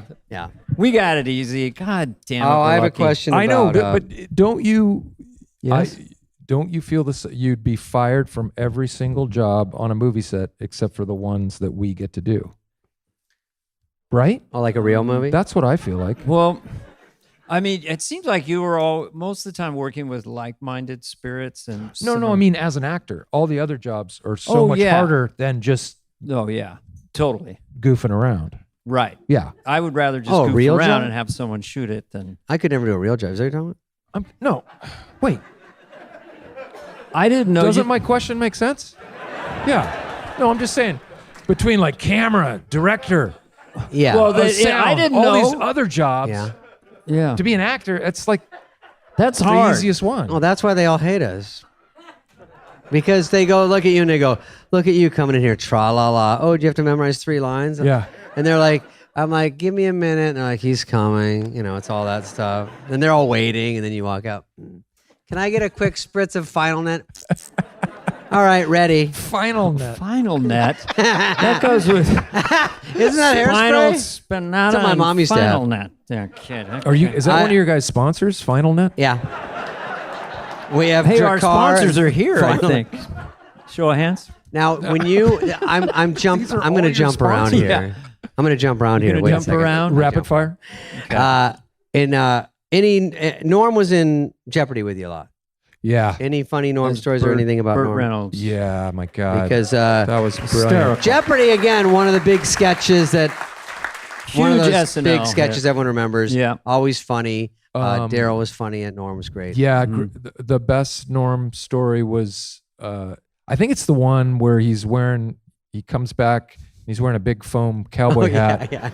And he's like, that's funny, huh? Look, wearing a cowboy hat.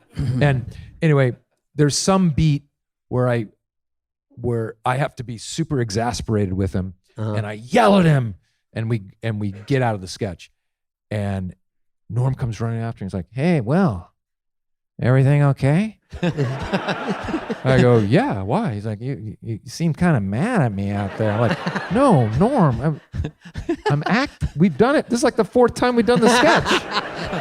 No, but that time it just seemed like you really were mad at me for some reason.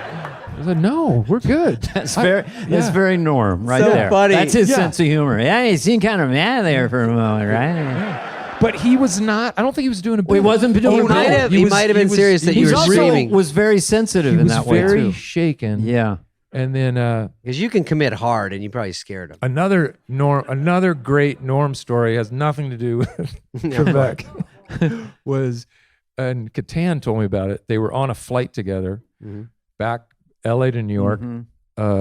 Chris had taken off his shoes, and he can't find his shoes. They're about to land, can't find his shoes. He's going to the flight attendant. Have you seen my shoes? I took them off. It's like, I don't know. He's like, Catan's like, Norm, come on. You took my shoes. No, I didn't. I didn't take your shoes. Why would I take your shoes? It's the stupidest thing I've ever heard. I would not. He's like, come on, give me back my shoes. I know you took them. I know. Norm's like, I don't know what you're talking about. Catan has to walk through JFK With no shoes? with no shoes, just in his Yeah. socks. An entire season goes by, and then Catan and Norm are jousting back and forth about something. They used to joust a little And bit. then Norm finally goes, oh yeah, and one other thing, I did take your shoes. That flight in November, Flight November. I took them, I threw them in the trash can, just so you know. Yeah, because I saw the shoes there, yeah. right? And I kind of grabbed the shoes. So yeah, you know? you were right. I He took used to your give shoes. Catan so Yeah. much shit. I Oh know. my God, yeah. He was tough. Okay, let's see if we have anything else. Well, before we let you go. Then Oh, we're and gonna- the other thing I was thinking about today, Mhm. Downey used to give me the great. I loved being Jim Downey, Jim Sorry, Downey. Jim Downey, great writer. legendary writer, who came up with strategery. Oh, he did.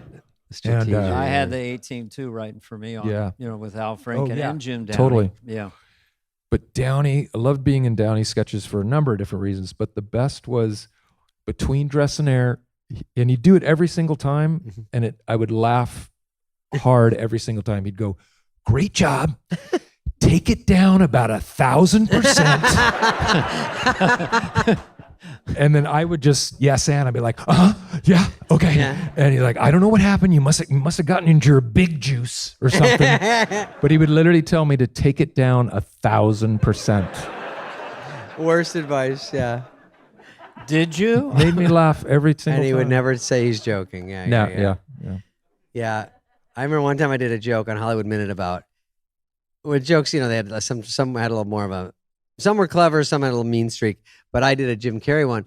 The funniest part is I liked 99% of the people I'm making Of course. fun of. And Yeah. Jim Carrey, I was just trying to get foot in the door at SNL and whatever it took, but Jim was doing these, the movies that I loved, but I said, and they would always prod me to go farther. Right. Because it was like through them. I dare you. You know? Yeah. So I said, "Oh, Jim Carrey after this one of his movies was rushed to the hospital after an overdose of overacting pills with play it too big juice."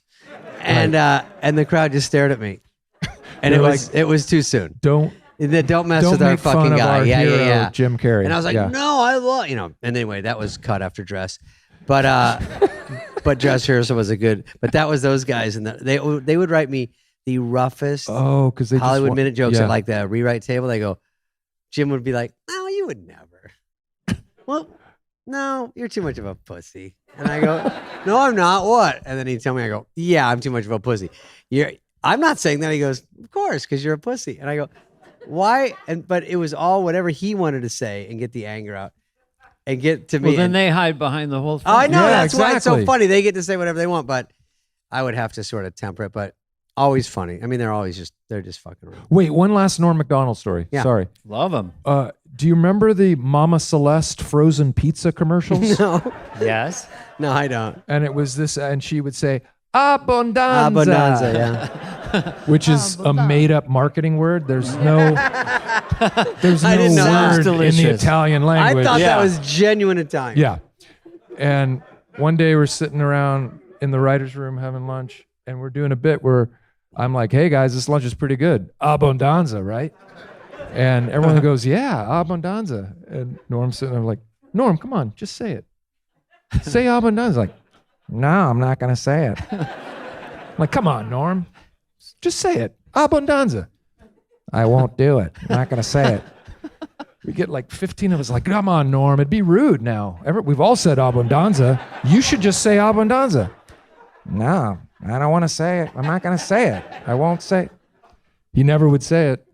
Anyway, that's the end of the story. But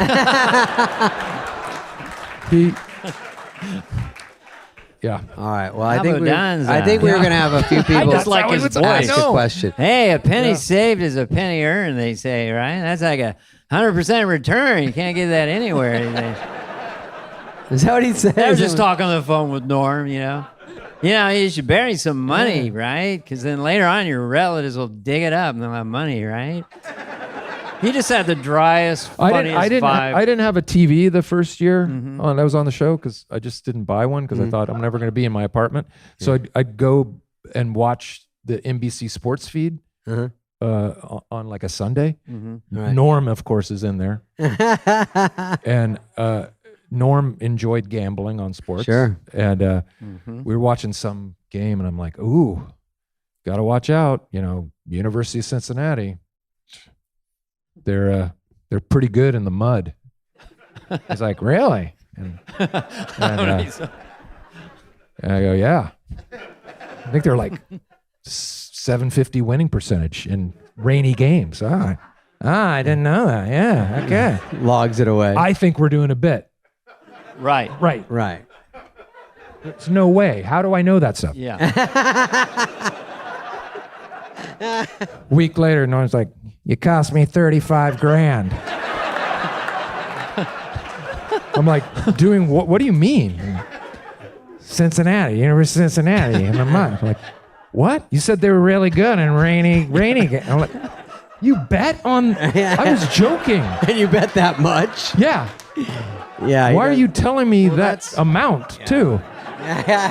That's like when Norm asked Lovitz for give me $200. So they're playing a casino. Oh, that's funny. Okay. He's like, John's like, okay. So the next day, Lend. And he goes, yeah. And then Lovett's like, can I get my money back? And he goes, no, I lost it. I lost all of it. He goes, why are you mad? I lost $8,000. Yeah, he goes, you only lost 200. You only lost 200. Yeah. We love Norm. There was only one Norm. And he was amazing. A comedy genius. Yeah. So All right, Will Ferrell. Dana, I think they want to ask a few questions from the audience. Then we'll get we'll get Will into his limo. I was just going to butter up Will. Yeah. I was going to say to Lincoln Will, Town because car. he loves sports, Yeah. like if I was going to do a sports team of SNL stars, Yeah. I put you at the power forward. Yeah. Oh, okay. maybe an Aykroyd or Phil at the center. Yeah. Maybe Bill Hader. After that, I never try to pick SNL people because then I go, fuck Adam Sandberg. I miss him. Yeah. But I would, Lauren said that about you. No. He's a top 2 at least. Top 2. Well, is he possibly 1? I'm not going to say, but he's a top 2. 3. Top 3. Top 3. Where in that 3? I don't know. We don't know. I feel like the general consensus is me, Dana, Will. In the history of SNL. I think it's Spade. And sometimes it mixes up. Dana, Will, Dana, me. Yeah. Yeah. But we're up there, man. It's lonely, but we're up there. No, yeah. Now, I was sort of an intern there for 6 years.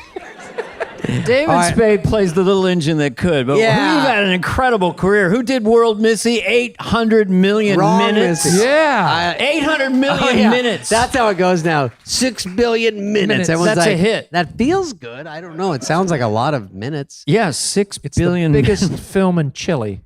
Oh, yeah. They love you in Uruguay, kid. Yeah. I can't step foot in Bulgaria. Lower Mongolia. You're All right, killing it.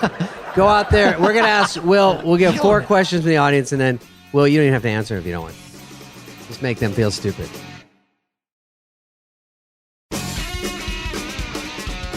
All right, does anyone have a question? And then he'll run out there, and then... Oh, we got one over there. Let me see. Oh, wait, too late. He was over there. Oh. Oh, no, I'm over here. Hello. Okay. Do you guys have a favorite sketch that literally just never made it even past pitch? Like not something that got cut for time or cut from rehearsal, but you pitched it and you thought it was great and it just did not go over. I had a sketch that that tops my list. I had written a sketch about a guy who looks exactly like Gabe Kaplan from Welcome Back, Kotter, and he's a super, and he works in an insurance. The insurance company he works for. He knows that Gabe Kaplan is a client. And it's the day that Gabe Kaplan came in to renew his insurance coverage, but no one told him. No one told my character that Gabe Kaplan was there. And I was... How did this not get on? Are you sure this didn't get on? It got on. No, it got on to dress. Oh. But it was so silent. At one point, there's the smallest laugh in the world. Like kind of in the upper deck there, you just hear, hee. But it died so hard. So that was it. But it worked great at the table. Everyone I have thought it was one so quickie, which was a guy. I'm sorry, buddy. He was obsessed with Kurt Cobain after his death, and I worked at Baskin Robbins, and I wouldn't wash my hair. And Bob Odenkirk and I wrote it, and it was Kurt. Every time I was trying to name ice creams after him, and then when people come in, they go, my manager goes, "You got to wash your hair." I go, "No, Kurt and Dirt, you can't wash him away." And then again, crickets. But that was crickets at read through with Odenkirk, who's a great writer, and it was a fully formed sketch, and it just on didn't work. Season 2, we're doing a press conference, and they said, "Do you have any new catchphrases to me?" So I just said, my new catchphrase is, "I got to go." Right. So I wrote a sketch called Funny Little Poopy Head. And I was Mr. Funny Little Poopy Head. Jan Hooks was Miss Fun. And it was really, Jan Hooks. if it had gotten on, I would have enjoyed it. But it was just to hear Lorne say Funny Little Poopy Head. So there was so much stage direction. And Lorne Michaels had to say that Funny thing little like, poopy head Funny Little walks Poopy into Head the is room. sad. Yeah. Funny Little Poopy Head walks across the room. That kind of thing. And then he goes, "I got to go." And then Jan Hooks' hook was, "And I'm going with him." Never made it to That air. would've worked. Only at the Largo. Yeah. Yep. All right, next one, Greg. Anybody? You're There's slow some. to the. Oh, Greg's in Yeah. Hey, you did College Game Day in 2010 with Lee Corso. What was he like? Is that for me? I don't think I did. I don't remember I being in it, so Was that you? Oh. it was a film called College Game No, Day. or College Game Game Day? Day. Would that have been outside the Coliseum? Yeah, that would have been outside the Coliseum. Oh, before the SC Oregon game. Yeah. Oh, easy, Rain Man. Are you wearing an N95? Yeah. Lee Corso was out. Yeah, You sold him definitely a car? outside the Coliseum. Yeah, course, I'm an excellent driver. I don't remember having much interaction with Lee I'm sure he was nothing but lovely. What about Lee Van Cleef? Did you ever do anything What about with Lee Van Majors? Cleef? All Lee right. Van Cleef and I. Can we That just guy ask was this awesome. guy, this young man, you've had your hand up for so long. Go ahead. I think for the Oh, here he podcast, is. yeah. Thank you. Hi, Will, Dana. You guys were part of a video where you played the Bushes. All the presidents. For all Yeah. the presidents Yeah, yeah. for Ron Howard. Do you guys have any Funny or stories Die. about that? And David, will there be a sequel to that movie? Don't make up a question for me. You love these two. He's huge and chilly. And David, are you taking an Uber home? First What of are all, you that was with Funny or Die. For Funny or Oh, Die. That was for Funny or Die about passing legislation. Yeah, some legislation. And I remember we just did our characters one at a time. We had everyone who'd played a president on SNL. Yeah. We even had Dan Aykroyd do Bob Dole, I think. Or I know he was there. Bob Dole. Aykroyd. Or We was had it Norm? Aykroyd. Aykroyd did Jimmy Oh, Jimmy Carter? Jimmy Carter. Oh, yeah, probably Jimmy Carter. Oh, did you Nixon? Oh, God, he did a lot. Yeah. I'll just do all Chevy. Mind me. Chevy did Ford. Chevy did Ford. Fred did Obama. Yes. Wow. Oh, wow. It carried you the wrong way, huh? I just remember when I was doing something and you said you liked it afterwards. I was just ad-libbing as George Bush Sr. and the phrase came out, he went full fecal. I don't remember what it meant, but I remember Sounds he came out funny. after him, like the full fecal part. You just remember things. And Full fecal. Full Full fecal. fecal. Gotta do it. Fecalcation. Yeah. I'm getting more relaxed all the time. I know. Yeah. We're finally relaxed. We got one more question. All right. Hey, this is Ferrell. Whenever you were on SNL, you would often go on Conan as different characters. You would never come on as yourself. Was Conan aware of this? Because I feel like he was not in on the bit, and he was often surprised when you would do this. No, he was just very good at acting and playing along because Did you ever try to surprise him with anything? I forget. But then you would ad-lib and stuff. Yeah, you go way off. It might have been because Conan and that whole staff, they were so into please do Weirdness. whatever you want. Yeah. Yeah. That was like the greatest show to go on, that early Conan, because they were just embrace any sort of bit. It was like, I have an idea where I want to get in a drum off with a kid drummer, and he's going to be much better than I am, and then I'm going to chase him out of the stage, and they're like, yep, let's do it. Okay, I have another bit where can you set up a pull-up bar, and I want to do a setup where I'm going to do as many pull-ups as I can do, and I'll give $10,000 to charity, and I can't even get one pull-up. For every pull-up, Yeah, every that's pull-up I'll funny. give, and I just struggle like 15 seconds. You're like, and I did 30 and yesterday. What's I wrong? can't get one. Oh, well, too bad, March of Dimes, whatever.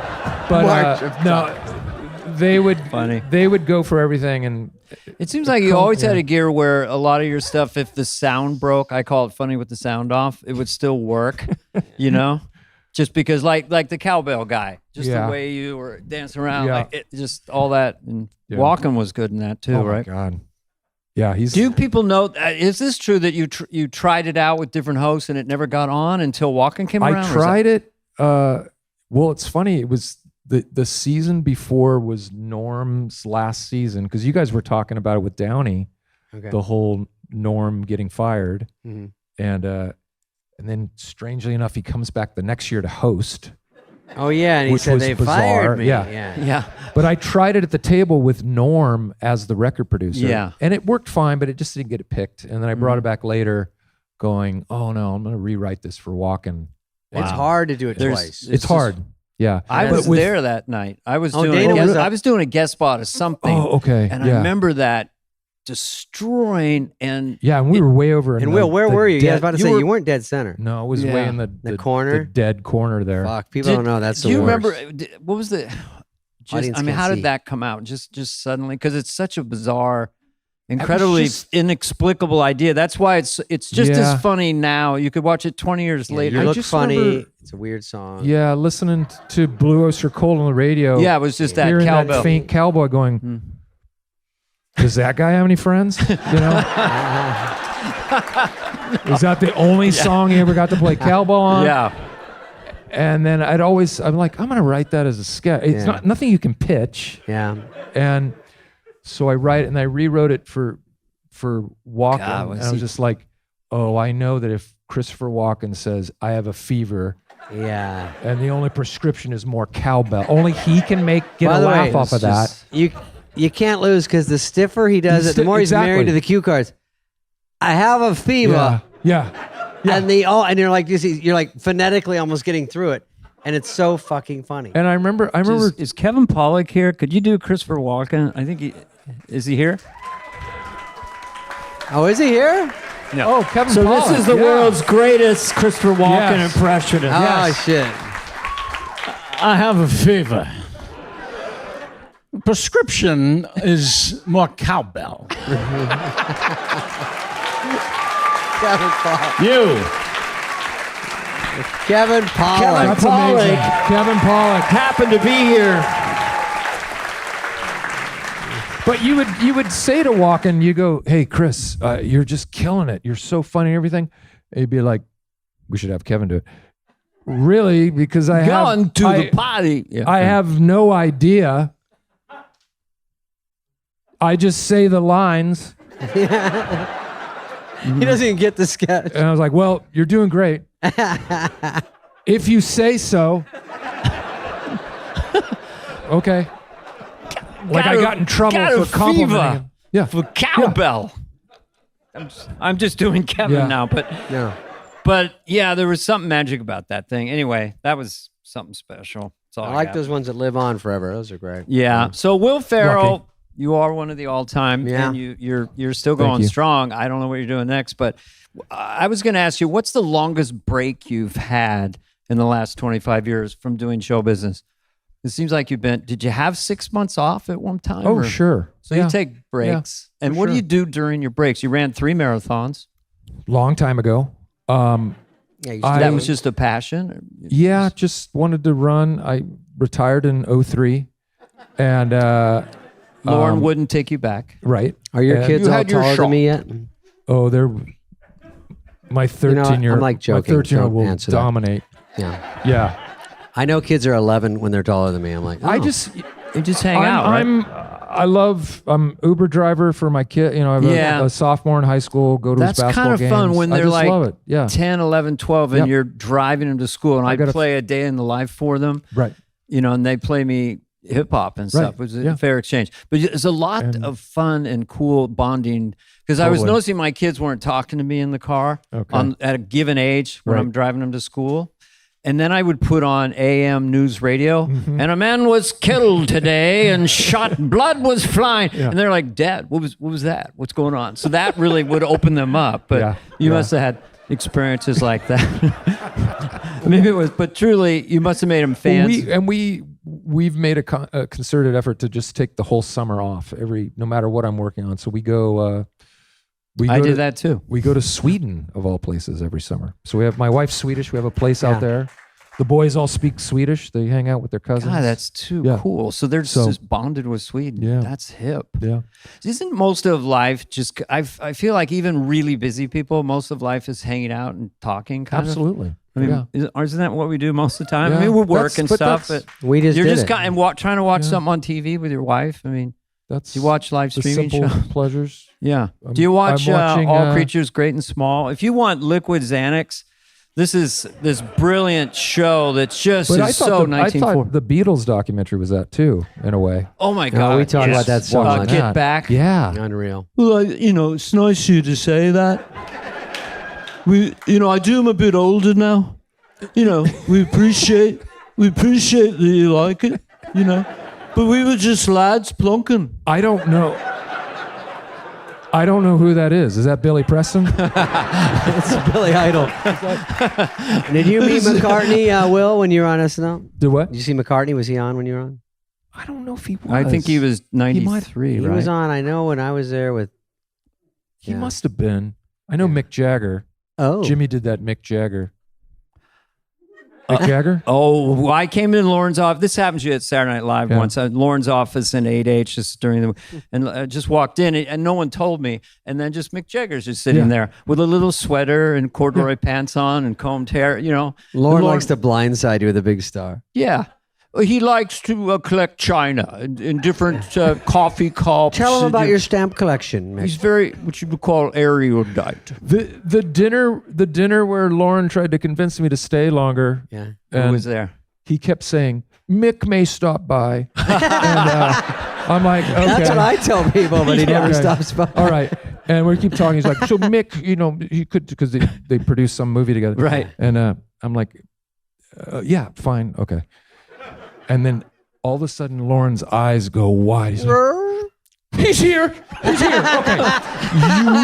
You sit there, and no. I'll sit here. I'll sit here. I'll sit like this, and you sit over there. No. You sit. Hi, Mick. Hello. Hi. Yes. And I Will, sat. he wants your seat. Move. Yeah, move. Well, did you Don't be always, an idiot. did you always have to guess when he said Paul? Because there were two Pauls, Paul Simon, Paul McCartney. Right. Yeah. Paul's coming over.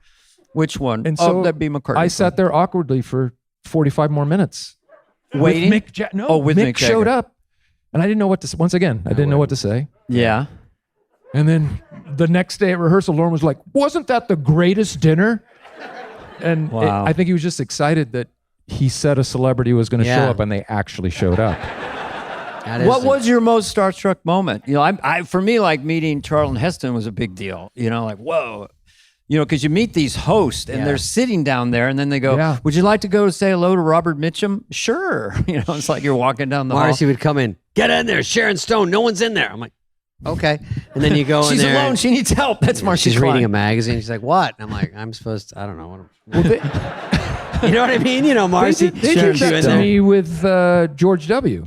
They called they had me. him. He was in the studio because they were going to tape one of those election specials, and they had Gore do his part, Yes. clear the studio. Then they bring W in there, and they call me at home. They're like, "Get down here. W's a huge fan, wants to meet you." And I just started doing the impression, and I was like, "Okay, okay." I go down to 8H. There's 100 reporters, everything, Yeah. and it was like Ayala and Marcy, like. Oh, yeah. Go up there. Just go and talk to him. And I'm like, Even the cue card guy's going, Hi. look, get up there. Wally. hi, I'm Will. I could tell he has no idea that I'm the guy who plays biggest him. fan. Because you hadn't done it during the debates. Exactly. Right? Okay. We hadn't even So it was gotten- fledgling. It was fledgling, and then he doesn't know me from Adam. He could care less. Yeah. And You got bamboozled. both just did this to each other. You did Roxbury? How did you? Yeah, we did Roxbury. Did you awkwardly Did say you listen to Abundanza? tapes? I go, thanks so much for doing this. Yeah. This is, you got a lot, is this a hectic work week for you? I was like, yeah, it's a busy week. Like, yeah. Seems like a lot. Yeah. But you could tell he was stressed Yeah. to be there. It was just like, And Al Gore why- was there too, and right? Al Gore was there just yeah. and commanding the room. Oh yeah. He seemed We're gonna put it in a log box. so. He was like totally Yeah. presidential. And W then- was. But then when they debated, it flipped. Yeah. Well, W. Yeah. Well, whatever. Yeah. How did Yeah. you did, like?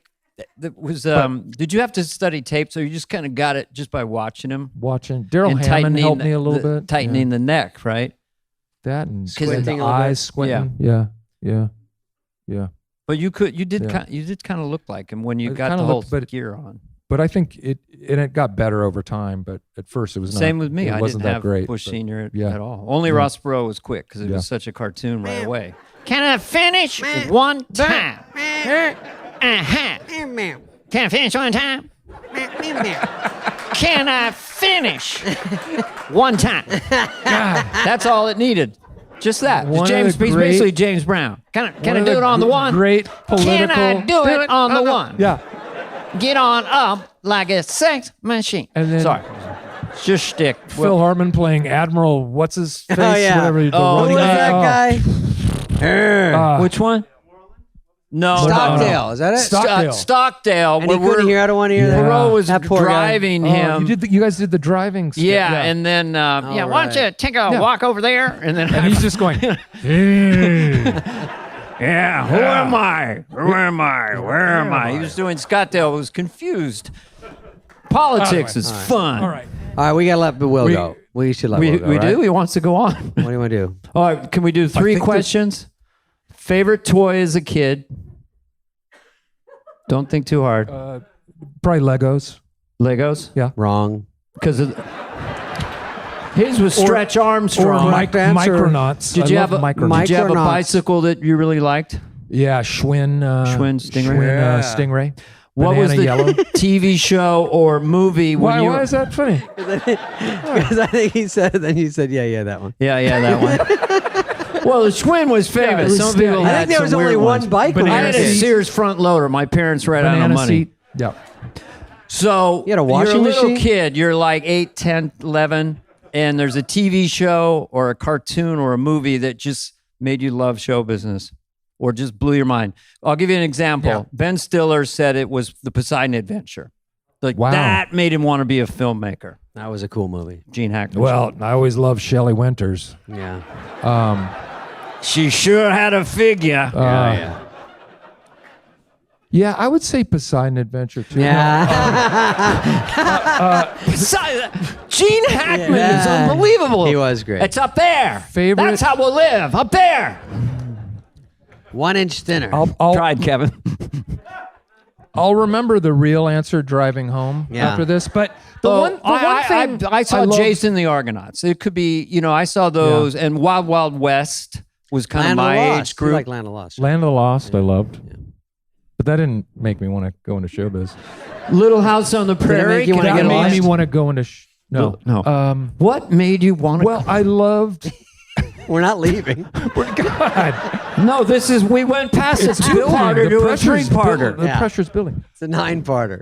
Okay, these are the shows I loved. I loved Happy Days, Yes. Laverne and Shirley. Yep. That block on Yes. Tuesday nights. Yeah, Tuesday night. By the way, And then I loved Saturday night was Fantasy Island Love Boat. Shit. And Me too. God. Me too. see, those are so relaxing. We need shows Yeah. like that.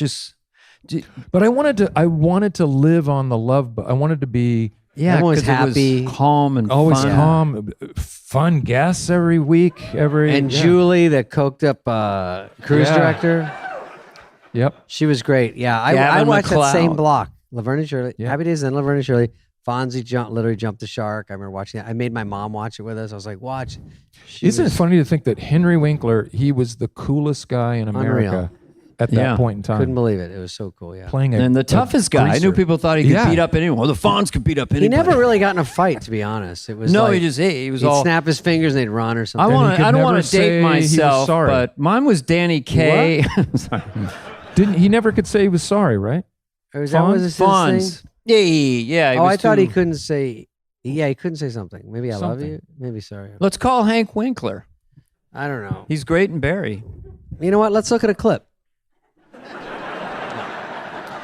Hey, No clips? What are you gonna do over You almost there? got it. Bifida.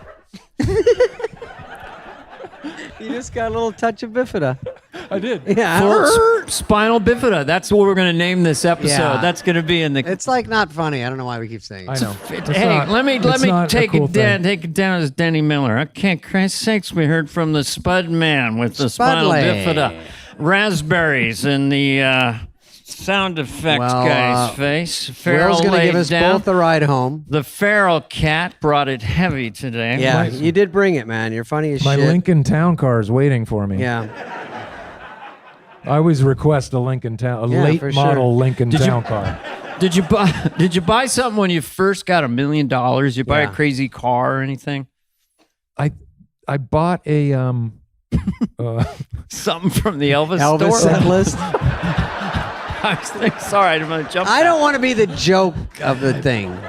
It's all good fun, Davey. Okay. I bought one of Elvis's guns, and I looked at the provenance, and it realized Spade was the previous owner. By the way, when he worked there, you were very polite. You're very nice. Yeah. I don't think you said you were in comedy at all. I don't think you told me that. But in fact, I still worked. I got hired at SNL, but they don't pay you till you show up. I had bills to pay. I was still answering the phones for like a month and a half. Did you have it transferred to your Answering office? the phones at where? Here in LA. Oh, okay. At the art auction house. And my coworkers were like, didn't you get on Saturday Night Live? I was like, yeah, but I don't leave till August, so I'm here. And they don't pay you anything.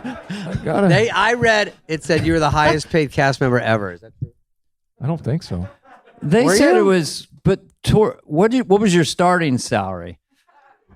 Like when you first got on, do you remember? Because there's per show. It was a per show. Yeah. I'm guessing 6,000. It was something like that. Okay. It was 55 or 6. Yeah. 4,500 times 20, 90 grand. Keep 30, broke even. Easily. Star Saturday Night Live, breaking even, man. Yeah. I mean, 900 a week to write, 1,500 to bump if I got on Update or something.